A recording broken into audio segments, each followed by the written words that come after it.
Hello, welcome to this video. Have you ever wondered how to keep your data inside your Kubernetes cluster safe? Well, suppose that you are running an Oracle database inside Kubernetes, or you are running Jenkins. You don't want to lose data. And for that purpose, I will show how to use a Gluster file system. Gluster is a distributed file system, so it's safe to keep your data there because the data is spread among different servers. And then I will show how to use Gluster together with Kubernetes in your cluster. For that, we will use this lab, okay, that shows how to use the dynamic provisioning of cluster volumes with the Kubernetes module of Oracle Linux Cloud Native Environment, OLCNE. Okay, so I'm running here a Mac machine and I want to try OLCNE. So what I will do, I have the option to try OLCNE using vagrant files. Okay, so if you just follow this lab, it will allow you to clone this Git repo that contains a lot of vagrant boxes, vagrant projects. So let's do it. So let me start here from the scratch. Let me just remove the previous data and tests. Okay, so I will start from the scratch. Vagrant project. Okay. Now that I have my vagrant project, my cloned, what I will do is go inside vagrant projects and OLCNE folder. Okay. And the lab instructs us to install two plugins. One plugin that will avoid us to modify the vagrant file directly. Okay. So we will install this plugin, vagrant env. So we will just modify a file called .env or .env local. That means that's just your personal modifications for this vagrant file. Okay, so this plugin is really nice. And at the end of this installation process, we will install also the vagrant hosts plugin. The vagrant hosts plugin modifies the etc hosts file for each vagrant box. Okay, so that's very straightforward. Okay, now let's wait for some minutes. And by the way, I will avoid cuts and edits because if I make a mistake, I want you also to learn with my mistakes, okay? So what I will do now is to copy that env file. Note that it came with the Git repo to another file called env local. Okay, this is explained here in the lab. And then I will edit this file.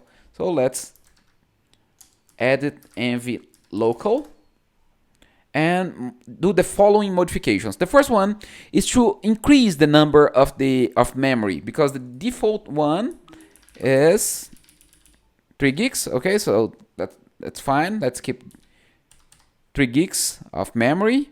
What else? Let's allow an extra disk to be placed for each machine, and we need an extra disk because that extra disk will hold the Gluster volume. Okay, so an extra disk and 3 workers because the Gluster file system needs at least 3 workers.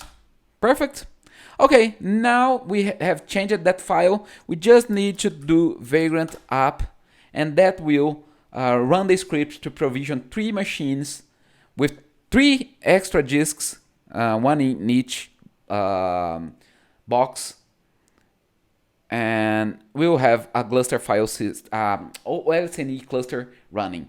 So I will pause the recording for now, and I will come back once that the machine is up with the Gluster file system running. Okay? Not the Gluster file system, the Kubernetes cluster running. We will do the Gluster file system together. Okay? Okay, now we have the OLCNE installed. We can see it here. And to test it, you can see first that it has one master and 3 worker nodes. And to access them, you can do just, let me connect and do vagrant SSH master 1. Of course, you will connect to master.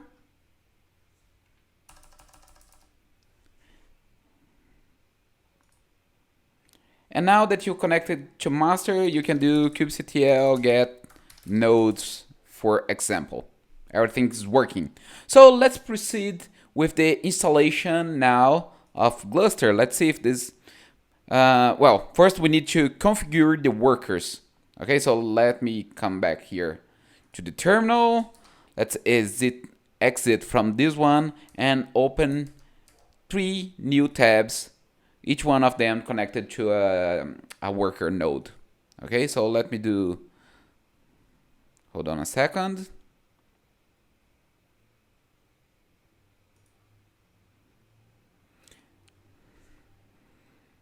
No, I don't want to update my Z shell now. And vagrant SSH worker 1. This is vagrant SSH worker 2. And this is vagrant SSH worker 3. Well, what it requires is first to enable the RPM repositories. So let's enable it. So let me enable it on worker 1, 2, and let's wait for it, 3. Okay, note here that I'm using Oracle Linux 8. That's why it needs the repository Oracle Gluster release EL8, Enterprise Linux 8. Okay, now it asks me to install the Gluster file system server and Gluster file system client on all workers. Let's do it here on worker 1, worker 2, and worker 3. And once it's installed, we need to update our firewall rules to open the port for the Gluster file system. Okay, so let's do it. First, let's wait for the installation of the Gluster file system client and server. Okay. So let me enable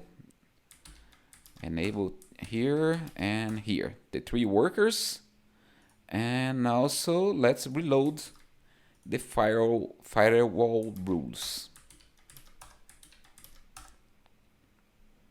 Okay, now it's time to set up the TLS certificates. I will just copy it here. We'll copy the CI certificate to the Gluster file system certificate. Okay, I'll do it on also again in the 3 workers.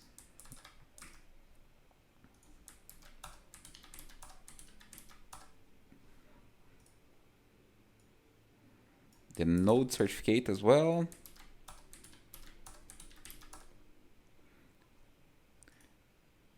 And finally, create the secure access file.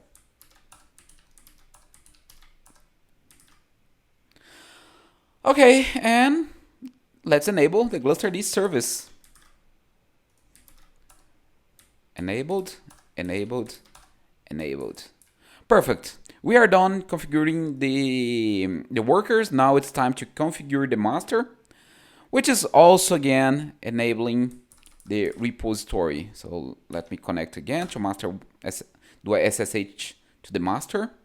Remember that I can have multiple masters, but in this case, for demo purpose, I'm just using a single master, okay?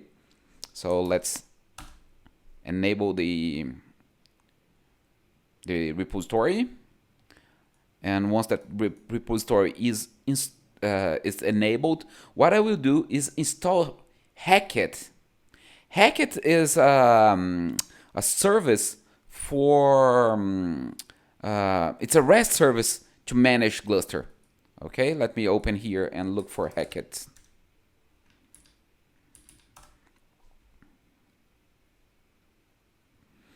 So you can see here, Heket provides a RESTful management interface which can be used to manage the lifecycle of Gluster file system volumes. That's why we will install Heket. So we will install it on master and do the same thing. Since it's RESTful, we need to enable the port 8080. So let's do it. Of course, we need to wait the installation to finish.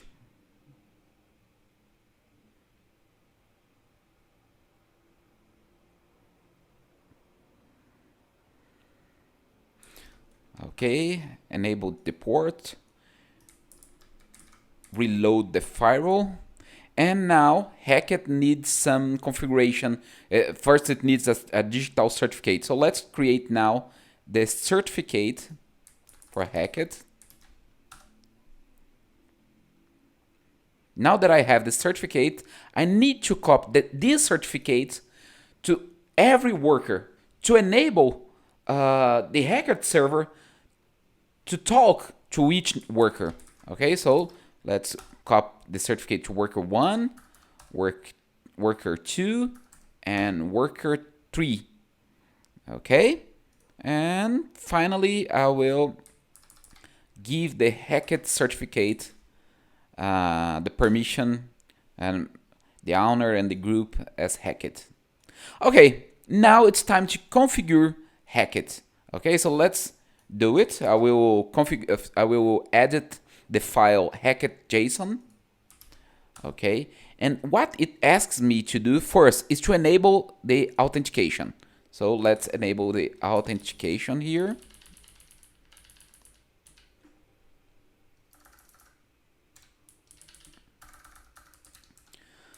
It also asks me to define a passphrase for the admin and user accounts. So let's use admin password and user password as the passphrase. So admin password and user password. What else it requires? It requires me to change the executor from mock to SSH. So if we go here, we see that we have 3 options. We can use mock for testing and development purpose, SSH, which is the one that we will use, and Kubernetes.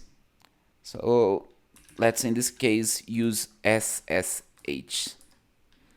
Okay, and of course we need to configure SSH. First thing we need to do is to give the path for this digital certificate. In this case is this path here where we created the certificate before. Remember, we did it here. So I'm using the same path here. My user will be root. The port will be 22, which is the default, right? And the fs tab is the etc fs tab file. Okay, so now we can just save the file and enable the Heket service, and now we can try to access this RESTful service through localhost port 8080 hello. Yeah, and we have the reply here, hello from Heket, which means that Heket is communicating with the workers, with the Gluster file system, gluster-d, that's running on the workers. Now we will create a topology. In this topology file, we will create, we will define where, what clusters and what devices in each node are part of Heket. So we have here the name of the host, which will be worker 1, worker 2, and worker 3, the IP of them, and the device. So basically you can copy this file here, Okay, let's copy and paste it inside our file. Now that we have the topology created, we will use the heketi CLI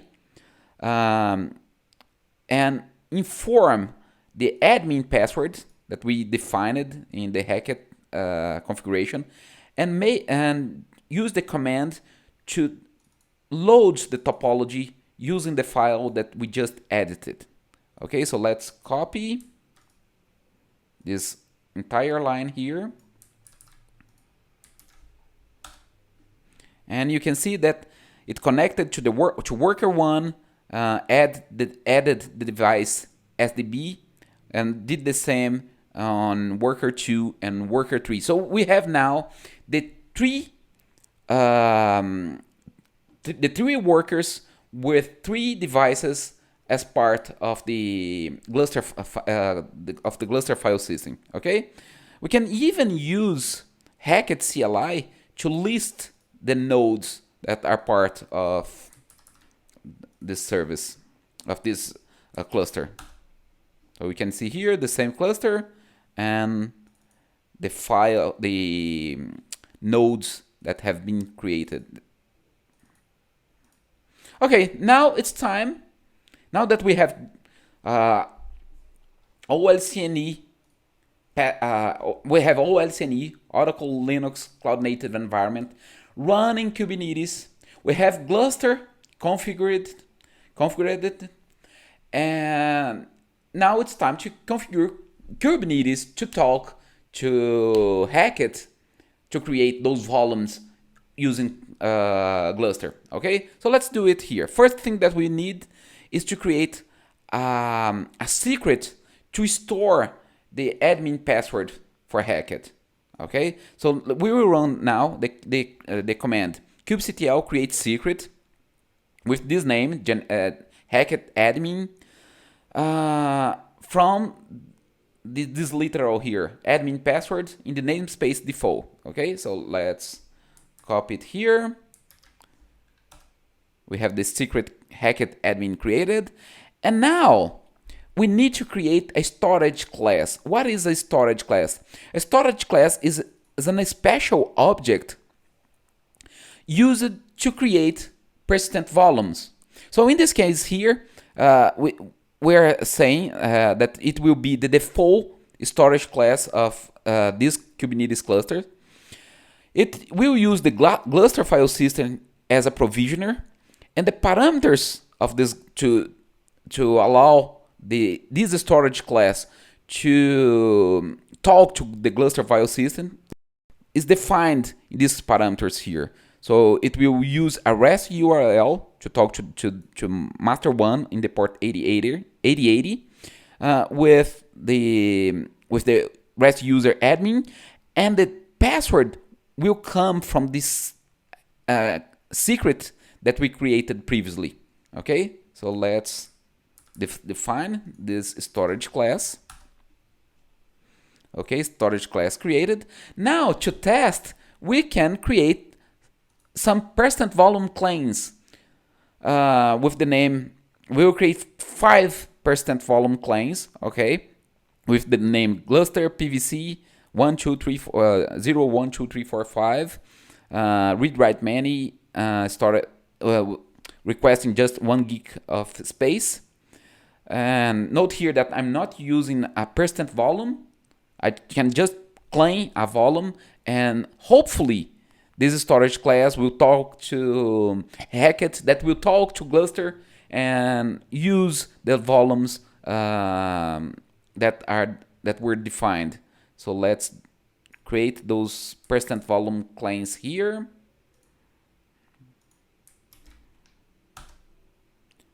So Gluster PVC 012345 created.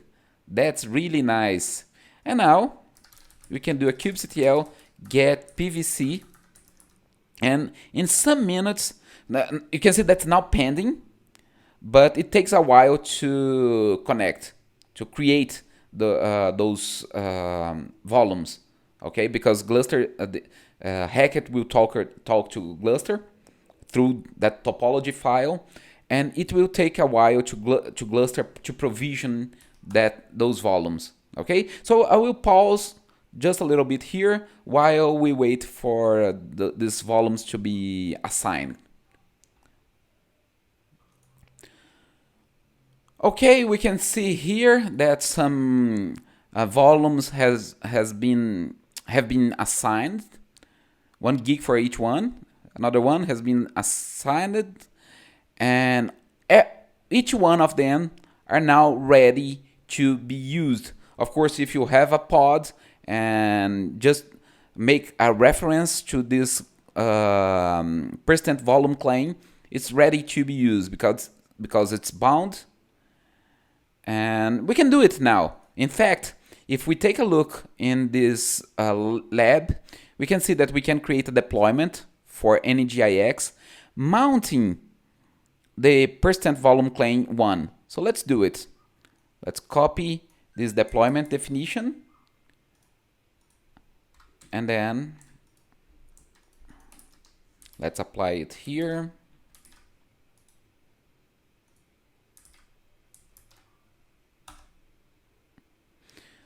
NGIX has been created. Let's look for it. kubectl get pods. The container is creating. Okay, and now that we have NGIX running, we can just make it sure that's connected. So let me run this command here that will exec in the pod the command mount -t fuse Gluster file system. So let's run it. kubectl exec in the namespace default demo NGIX -it -mount -t fuse .gluster file system. Okay, so you can see that the Gluster files, this pod mounted the path user share ngix HML, the Gluster file system that's running. Okay, you can see it here. Perfect. So I hope that you saw how easy it is to have a reliable persistent volume for your production environment using Oracle Linux with Gluster file system. Keep in touch, subscribe to this video, follow me on Twitter, and don't forget, by the way, this is my Twitter handle, @RafaBene, and I hope to see you there. Thank you so much for watching. Bye bye.